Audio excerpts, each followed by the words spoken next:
একসময় শিশুদের বিকেল মানেই ছিল খোলা মাঠ, ধুলোবালি আর কাদামাটির সাথে বন্ধুত্ব। অথচ ডিজিটাল এই যুগে সেই শৈশবটা যেন চারকোনা স্ক্রিনে বন্দী হয়ে গেছে। অনেক অভিভাবকই সন্তান একটু মাটিতে হাত দিলে জীবাণুর ভয়ে আটকে ওঠেন, ভাবেন এতে বুঝি বাচ্চার শরীর খারাপ হবে। কিন্তু বিজ্ঞান বলছে ভিন্ন কথা। শিশুদের জন্য মাটি কোনো শত্রু নয়, বরং স্বাস্থ্যকর ভবিষ্যৎ গড়ার এক শক্তিশালী হাতিয়ার।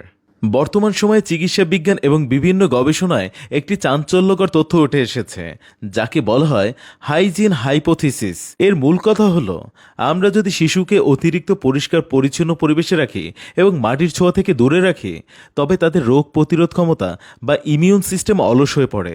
ছোটবেলা থেকে মাটি ও প্রকৃতির বিভিন্ন ক্ষুদ্র জীবাণুর সংস্পর্শে এলে শিশুদের শরীরে স্বয়ংক্রিয়ভাবে শক্তিশালী হয়ে ওঠে।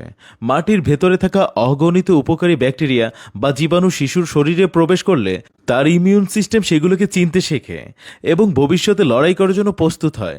গবেষণায় দেখা গেছে, যেসব শিশু প্রকৃতির সান্নিধ্যে বড় হয় তারা অ্যালার্জি, অ্যাজমা বা বিভিন্ন অটো ইমিউন রোগে অন্যদের চেয়ে অনেক কম ভোগে। অর্থাৎ মাটির ধুলাবালি আদতে শিশুর শরীরের জন্য এক ধরনের প্রাকৃতিক টিকা বা ভ্যাকসিনের মতো কাজ করে। মোবাইলের স্ক্রিনে সবকিছু আগে থেকে তৈরি করা থাকে, সেখানে একটি শিশুর নতুন করে চিন্তা করা বা কল্পনা করার সুযোগ খুব কম। কিন্তু মাটির স্তূপে বসে খেলা করার সময় শিশুর সামনে খুলে যায় এক অবারিত জগৎ।